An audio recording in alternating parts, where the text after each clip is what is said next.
காலை வணக்கம் நண்பர்களே. இப்போ நிறைய அந்நிய நம்ம நாட்டுக்கு வராங்க, அந்நியர்கள் குற்றத்தில் ஈடுபடுறாங்க. குறிப்பாக இந்த நார்காட்டிக் ட்ரக்ஸ், சைக்கோட்ராபிக் கேசஸ்ஸு, இந்த ஆன்லைன் கேம்பிளிங், ஸோ மெனி திங்ஸில் ஃபாரினர்ஸ் இருப்பாங்க. அந்த ஃபாரினர்ஸு பெயில் கொடுக்கும்போது என்ன செய்யணும், அது இப்போ அது ஃபாரினருடைய பெயிலுக்கும் இந்திய குடிமக்களுடைய பெயிலுக்கும் என்ன வித்தியாசம், இதில் பல விஷயங்கள் நீங்கள் தெரிஞ்சிக்க வேண்டியிருக்கு. இது இப்போ பார்த்திங்கன்னா 6/1/2025 தேதியிலேருந்து உச்சநீதிமன்றம் ஒரு அருமையான உத்தரவு கொடுத்துருக்கு. அதை நீங்கள் கண்டிப்பாக தெரிஞ்சுக்கணும். அதனால தான் இந்த தீர்ப்பு உங்களோட பகிர்ந்துக்கிறேன். இது AR 2025 supreme court 546, AR 2025 supreme court 546, Frank Vitas VITAS versus narcotic control bureau and others.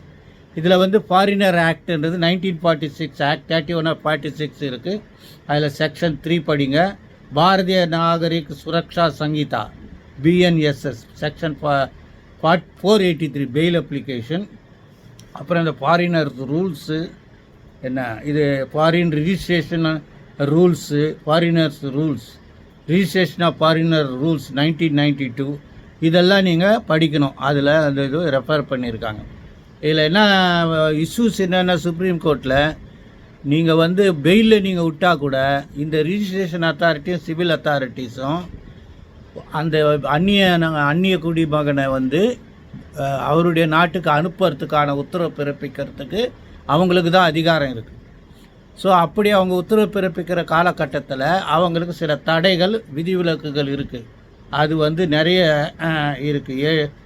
அந்த மாதிரி சூழ்நிலையில் அதில் ஒரு கிரவுண்டு அவர் மேலே குற்ற வழக்கு இந்தியாவில் இருந்துச்சுன்னா அவர் டிபார்ட் பண்ண மாட்டாங்க, அவர் வெளிநாட்டுக்கு அனுப்ப மாட்டாங்க.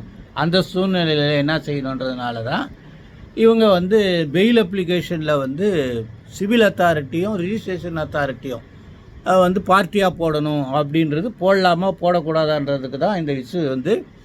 உச்சநீதிமன்றம் என்ன சொல்லுதுன்னா, நீங்கள் பெயில்ன்றது ஒரு தனிப்பட்ட நீதித்துறையினுடைய உத்தரவு.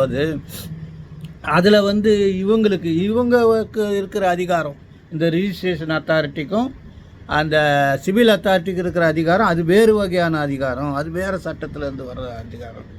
அதனால் அவங்கள பார்ட்டியாக சேர்க்க வேண்டிய அவசியம் கிடையாதுன்னு சொல்லிட்டு, ஆனால் நீதிமன்றங்கள் இந்த ஃபாரினருக்கு பிணை கொடுக்கும்போது அந்த பிணை உத்தரவு உடனடியாக நீதிமன்றமும் அந்த அந்த அந்த புலனாய்வு செய்கிற அதிகாரி உடனடியாக அந்த உத்தரவை அந்த கன்சர்ன்டு சிவில் அத்தாரிட்டிக்கும் அந்த ரிஜிஸ்ட்ரேஷன் அத்தாரிட்டிக்கும், ஃபாரினர்ஸ் ரிஜிஸ்ட்ரேஷன் அத்தாரிட்டிக்கும் உடனடியாக கொடுக்கணும்னு சொல்லி உத்தரவு போட்டிருக்காங்க. அதனால் பெயிலில் அவங்கள பார்ட்டியாக சேர்க்க வேண்டிய அவசியம் கிடையாது அப்படின்னு சொல்லியிருக்காங்க. இதுதான் ரொம்ப முக்கியமான தீர்ப்பு. ஏன்னா ரிஜிஸ்ட்ரியில் இது வரைக்கும் என்ன நடந்ததுன்னா, நீங்கள் இப்போ ரிஜிஸ்ட்ரேஷன் அத்தாரிட்டியை பார்ட்டியாக சேர்க்கணும்னு சொல்லியிருப்பாங்க. இப்போ அது சேர்க்க தேவையில்லை. அது இல்லாமல் இந்த உச்சநீதிமன்ற தீர்ப்பை எல்லா உயர்நீதிமன்றத்துக்கும் ரிஜிஸ்ட்ராருக்கு அனுப்பிச்சு, உயர்நீதிமன்றம் அதை தொடர்ந்து கீழமை குற்றவியல் நீதிமன்றங்களுக்கு இந்த உத்தரவு அனுப்பணும் அப்படின்னு சொல்லி இந்த ஆர்டர் போட்டிருக்காங்க. இது ரொம்ப முக்கியமான ஆர்டரு. இதை நீங்கள் கோப்பில் வச்சுக்க வேண்டியது உங்கள் கடமை. நான் சொல்லிட்டேன். காலை வணக்கம், நன்றி.